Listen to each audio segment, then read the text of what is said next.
What's up, boo-boos? It's me, Keisha, and I'm here with this week's All Tea, All Shade Love and Hip Hop Hollywood Season 2, Episode 9 review. If you haven't watched yet, my Black and Crew Chicago Season 1, Episode 2 review is already up. So you can watch that after you watch this lovely video if you watch the show. I'm cute again this week. I said I'm going to start doing my makeup on Monday so I don't have to get on her looking a raggedy ass mess every Monday. At least if I ain't gonna have my hair done, at least need to have my makeup done. I mean, Jesus Christ, because she is quite cute. And I also said in my Black Ink Crew Chicago review what lipstick I'm wearing, because most of you all will ask me like what lipstick I'm wearing. So those details are in the other video. So let's get into this review. I still don't know where to look. I be looking all the way over here. I know y'all think I'm cross-eyed and shit, but no, I know it's like right here somewhere I'm supposed to be looking. But then I don't know. Anyway, my computer will be fixed soon. I promise. Okay, so we start the episode off exactly where we left off with Fabab going to see Milan in the studio, and Milan in the studio looking like the goddamn big bad wolf, and that damn pullover with that furry fucking hood and furry pouch. I'm like, nigga, did you just come out the forest? Like, where the fuck you come from, my nigga? Like, he fresh off the set of X-Men and shit. Like, he Wolverine fucking stand in. I'm like, where the fuck you come from, my nigga? He up in rabbit talk. You need to stop. You need to stop. I'm like, nigga, you need to stop. With that outfit, my nigga, you look a mess. So, anywho, they get to swapping stories and shit like good bitches do, like good side bitches do, because they both the side bitch. They ain't neither one of them the main bitch. And they get to giving each other, filling in the story for each other. And Milan tells Amber that he and Miles have been in a relationship for 2 years. And so she puts two and two together, like, okay, so he stopped fucking with me and then got with Milan. Well, I was like, okay, so now we know that at least he wasn't fucking her this whole entire time. He was basically just stringing her along and leading her on this whole time, which is still fucked up, but at least he wasn't over there fucking her, thank God. Milan then spills the tea to her, like, you know, he tells me that he don't love you, he don't want to be with you, that you basically are clingy, and that you want to be with him so bad, but he don't see it for you, y'all just friends, and he loves me, he wants to marry me one day. And she like, oh, so y'all done talked about getting married? And he like, yeah, I mean, we talked about it, he ain't proposed, but that's something that we talked about. And her feelings are, you know, obviously and visibly hurt. You could tell on her face that like she's sick behind her in this shit, because all of her dreams are being in a relationship with this old light-skinned ass nigga are just pummeled. And so Milan then also drops the tea. He was like, I mean, I take care of him. And she's like, you take care of him? And he was like, yeah, I mean, I provide everything for him, a place to stay, the car he drives. I you know, put clothes on this nigga back, food in his mouth. He was like, shit, I even paid your rent 2 times. And she was like, oh, thank you. I'm like, wait a minute, Milan, what the fuck kind of main bitch are you that you paying his friend that you know like him rent and shit? I mean, you a good hearted motherfucker, because ain't no way in hell I would have been over there paying this girl rent. I was like, okay. Well, I was like, well, at least we all know Amber over there. You know, she had hard times too. I mean, it looks like it. But I was like, you was a good Judy, bitch. You was a good bottom for that shit, Milan. Like, you was a better bottom than I would ever be over there paying bitches rent and shit. And so Amber basically tells him that, you know, I appreciate you telling me the truth or whatever. And, you know, I ain't got no problems with you. I just wish he would have been honest and upfront with me from the jump. Because, hell, we could have been kicking it tonight, popping bottles or whatever. And we could all just been, you know, really good Judys together. And so she gives him a hug and tells him thank you. And I really like the way Amber handled herself in that scene, that she wasn't ignorant about the situation. She wasn't naive about the situation. She wasn't trying to be mean or spiteful or hurtful or just whatever. I thought she handled herself like a woman, like a grown-ass woman. And I like the way, actually, I like the way both of them handled that scene, Milan and Amber. So kudos to you for that. So then another part that caught my attention was Rich in the bed with Moniece, and Moniece got an attitude about, you know, her mama going to talk to Fizz about taking her son away from her.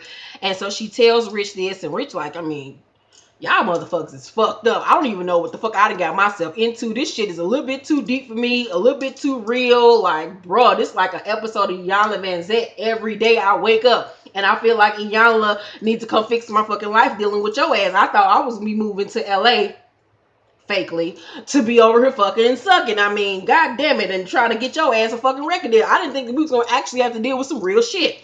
So, um, he tells her that she needs to confront her mother about the situation, about, Carla going to talk to Fizz, and also the shit that she said to him when they met up about how Moniece is pretty much fucked up in the head. Your ass needs to fucking run and hit the goddamn door, run for the border.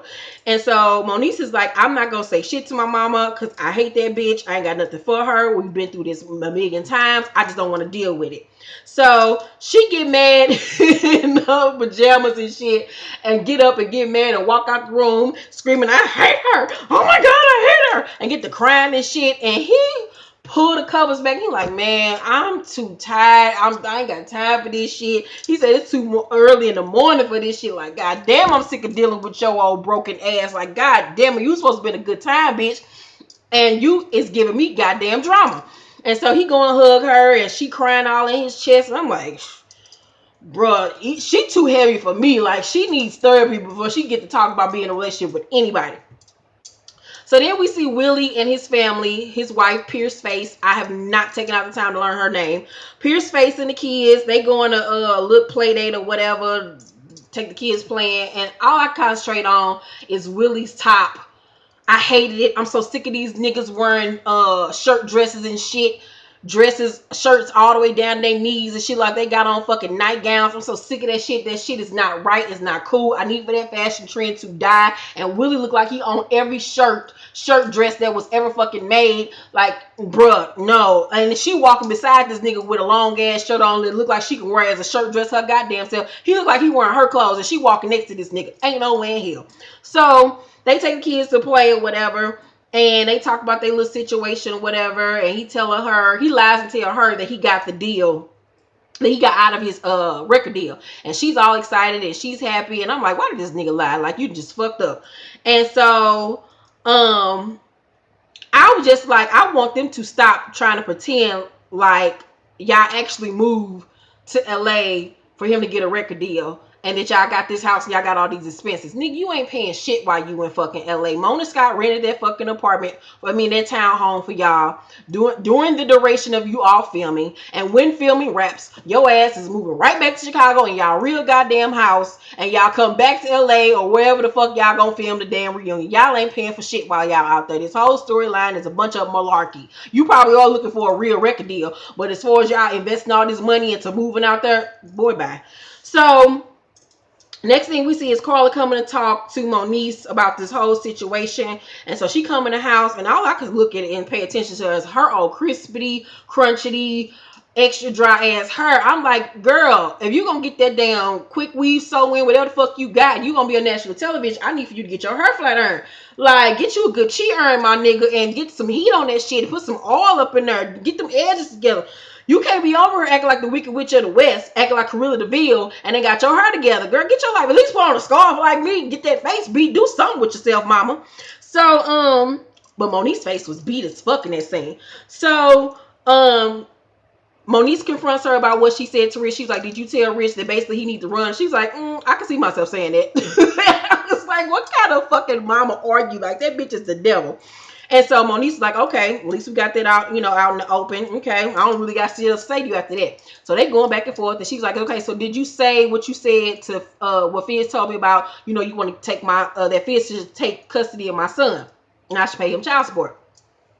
And the mama sits up there and says, now, why would I say something like that? I have been your champion. I have been behind you this whole time, supporting you as far as you and your son. I'm like, this bitch just sat up here and told a whole bold-faced ass lie on national television. Did this bitch not forget she was recording that shit? Like, we ain't just see her last week telling Fizz, you need to take her to court, get child support, and get your ass a nanny, and basically say fuck her. I'm like, this bitch is a bold-faced ass lie. I'm like, okay, so now I see where Monique gets all of her manipulation, her manipulative ass ways from. She gets it from her crazy ass mama. The apple didn't fall far from the tree. That's why them hoes can get along with each other, because they one and the same.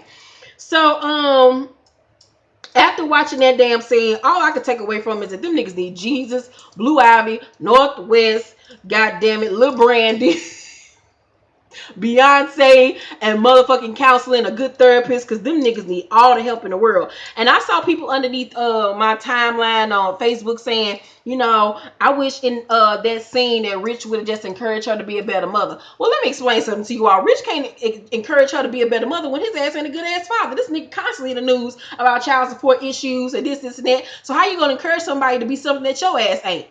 That's why she attracted to his ass. She attracted to herself. You attract what you are. Remember that.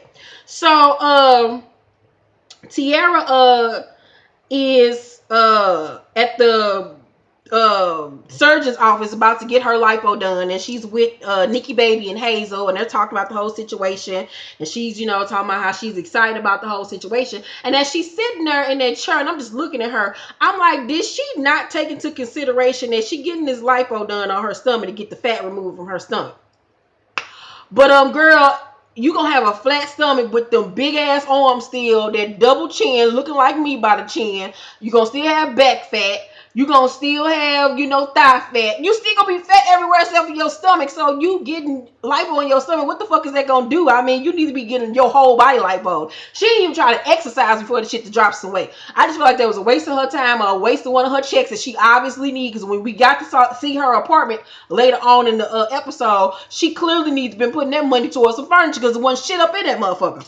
So I just feel like that was a waste of goddamn money. And then when they showed all the fat coming out of her, all I could think of when that fat was oozing through the tube was McDonald's, Lee's, Popeyes, a milkshake, goddamn it, cheesecake. She was eating her feelings, goddamn it. There was so much fat going into that goddamn tube. So then another part was Princess and Hazel meet up, and Princess tells Hazel that she wants her to help her work on her swimwear line. I'm like, everybody got a goddamn line, a clothing line, lingerie line, blazer line. Like, what the fuck? So Hazel is down to work with her because she feels like it's business, and that Tiara did it last year with working with Ferg, whatever the nigga name was. So she feels like, you know, what's good for the goose is good for the gander. And I was like, you know what? That goes to show that them hoes ain't nothing but some fucking industry friends. Ain't neither one of them loyal. Ain't neither one of them got each other back. And it's a bunch of bullshit. And I was just like, y'all both silly. So Pierce Face goes to take Willie out to lunch. And so she meets up with the little manager dude, Screwface. And she like, you know, I'm looking for my husband. Where he at? And he was like, man, your husband is tripping. Like, he came here bugging out on me. She like, why? He was like, because he mad because he can't get out of the contract. And she looking like, oh, really? Like, this nigga ain't tell me nothing. And so he like, I mean, you want me to tell you him that you're here? And she's like, nah, I'm good. As a matter of fact, don't even say nothing. Don't even act like I'm here. Don't even tell him that you even see me. And that bitch ran the fuck up out of there. You see how fast that bitch walked about that motherfucker? And all I could think of was this bitch ran out to that car. That bitch was ready to go to the first strip club in LA that she could fucking find. That bitch had her motherfucking strip attire in the goddamn me bag, in the duffel bag, in the goddamn me trunk. That bitch was ready to hop on the first fucking pole, goddamn it, that she could fucking find. She had her goddamn light up shoes ready. She was ready for them toes to hang off of them goddamn stripper shoes. She had her Crown Royal bag for all her tips ready. This bitch had a stripper bot ready. This bitch was ready to get on the motherfucking pole. All she needed to hear was the word go. This bitch been itching to pop that pussy for a real nigga and to get them coins, goddamn it. And I'm like, you go head on, Pierce Face. So then we see Tiara after the surgery, and she is fucked up. She's out of it. And they have this fashion show next 2 weeks. And they like, girl, you are not going to be able to make it. She's like, I am. Don't doubt me. I'm going to get it together prayerfully. And so they leave. And Hazel suggests to Nikki that she include Princess in the fashion show. And I'm like, see, that's some bullshit. See, Hazel didn't only befriended Tiara again to get back at her ass for how she felt last year with Tiara working with Young Bird. And my thought about that is, you could accept her apology and kept moving and didn't have to continue to be friends with her if you was gonna be on some tit for tat bullshit, because they just make you look silly. Like, bitch, how old are you? You like 105 years old and up here playing these old childish, petty ass petty Crocker ass games. Like, get somewhere and sit down. I hope Tiara pop you in the fucking mouth for that dumb shit. I just felt like that was some fake ass bullshit. Even though she did it to you, what's the point of going back and forth? All you doing is causing drama. That's why your nose look the way it do now.